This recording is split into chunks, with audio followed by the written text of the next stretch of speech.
All right, so I already told you guys, we've had a number of people in the media, a number of politicians bending the knee to MAGA and say, oh, maybe, hey, maybe we can find areas where we can work together or whatever.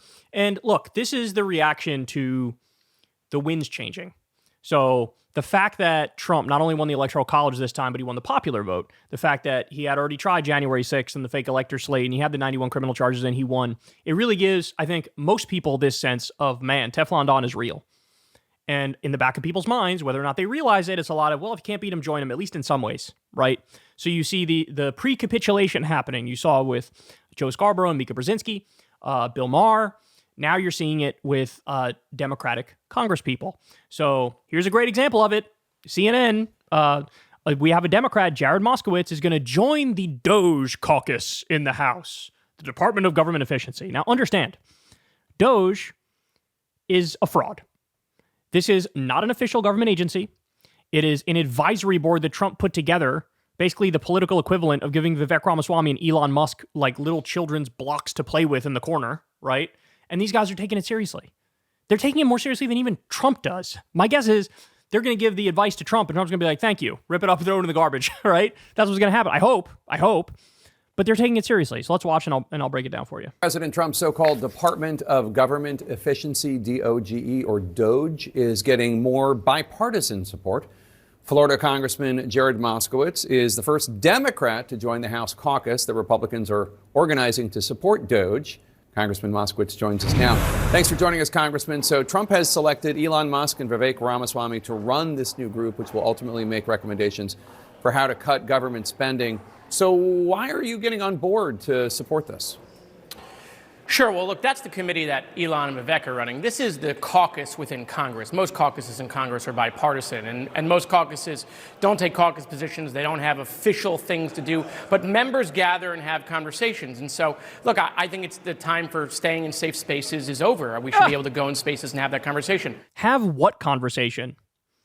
The point that Crystal makes on this, I think, is 100% correct. If you're agreeing that Doge is legitimate, what you're saying is it's okay for a billionaire oligarch to effectively run our government and tell us what we should do with the budget. I will never concede on that front. That's plutocracy shit.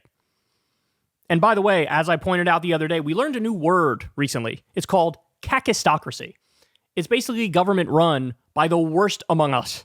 And that's kind of what we're looking at here. But just the idea that you lend this credibility is horrendous.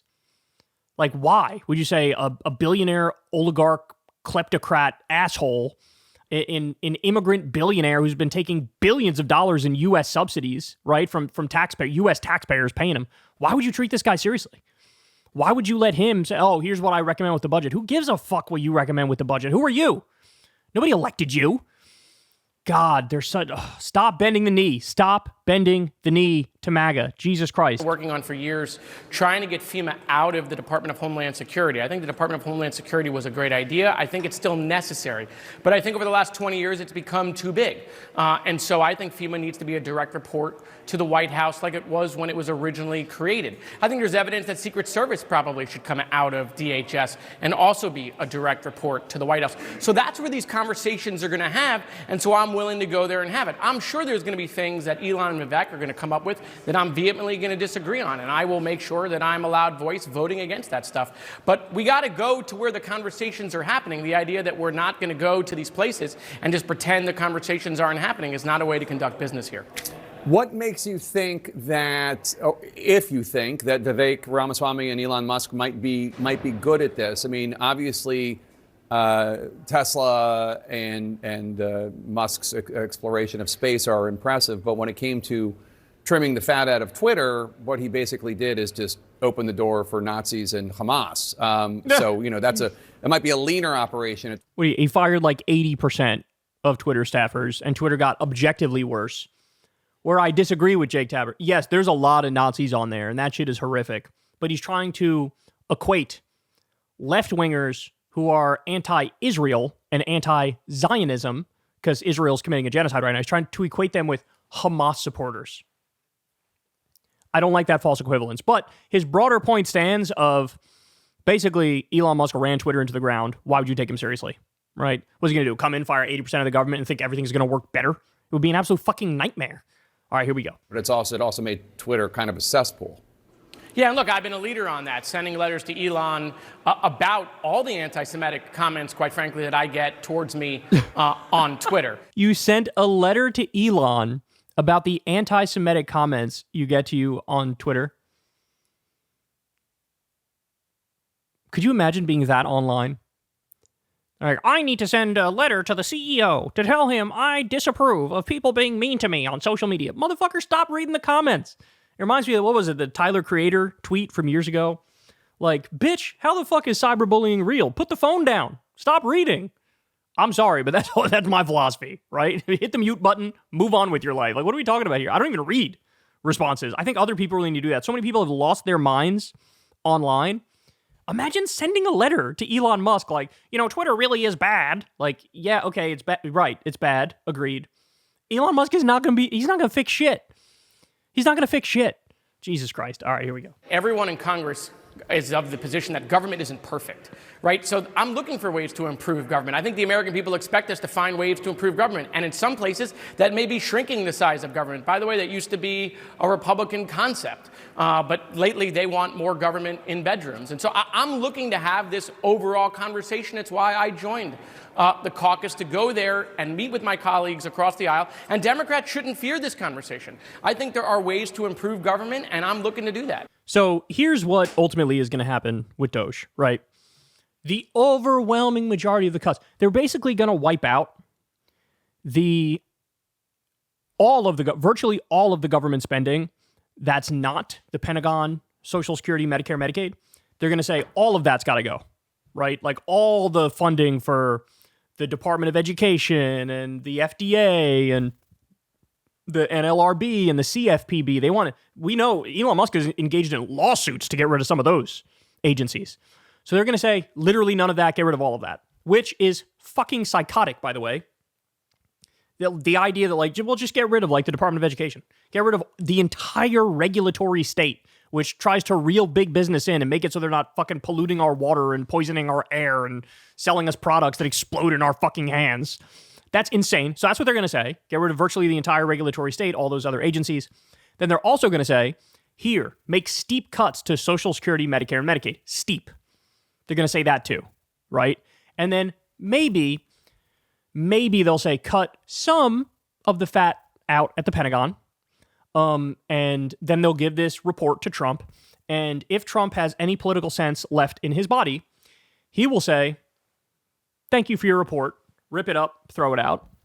He could, basically lie to these smug idiots and pretend like, oh, yeah, very great recommendations. We love it, folks. We love it. This is good stuff. Thank you, Vivek. Thank you, Elon Musk. We really appreciate this. But then ultimately, when the budget comes out, it should be nowhere near what they're proposing, right? That's the best case scenario.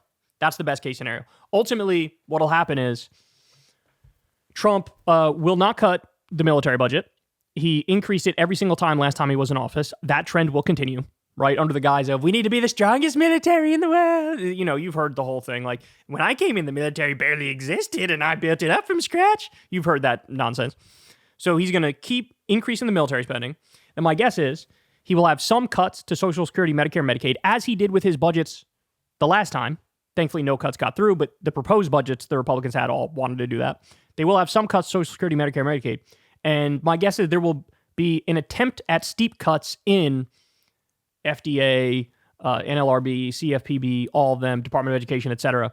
But they won't try to go all the way and just get rid of them because Trump needs to wrestle with the political reality more than these fucking idiots do.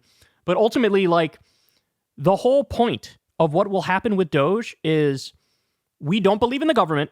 We don't believe in the regulatory state. We don't even believe in the social safety net. We believe in the private market over the social safety net. So get rid of all that stuff. That is not something you can pretend there might be areas of agreement here or there, right? You can't do it. And I even say this to Bernie Sanders, who is calling their bluff and saying oh, I'd love to cut the Pentagon. I think Elon Musk is right. I get what he's trying to do, lay the trap, so when they don't cut it, go, I guess you guys fucking lied and you're assholes. They're immune to that anyway. They don't care. MAGA's going to go right along with wherever Trump wants them to go, wherever Elon wants them to go. MAGA will be right there. They'll pretend like they never wanted to cut the Pentagon, right? They'll call you weak for saying you do want to cut it. They'll say, oh, you want to make America less safe. That's what they'll do. And so I'd rather not lend this project legitimacy. I'd rather you fucking resist and say, this is nonsense. Here's a billionaire oligarch who wants to run our budget. Why would I lend that credibility? All of these people are missing the mark massively. You're missing it. Stop lending credibility to MAGA. Stop lending credibility to Doge. Stop saying plutocrat, billionaire, oligarch assholes are legitimate or reasonable. Actually take a stand for something. The real argument to be having is, wait a second. You want to cut Social Security? We need to be expanding Social Security. We need Social Security for all. That's what we need. Take them head on. Their ideology and their philosophy is bad for the country. Point that out. But no, they're all running and hiding and they're scared of their shadows and they're like, maybe we could work together on some issues. And I can't stand it. Hey, y'all, do me a favor and like and subscribe. It helps out big time in the algorithm. Click the bell as well for notifications when videos drop. And watch that video on screen right now. You know you want to.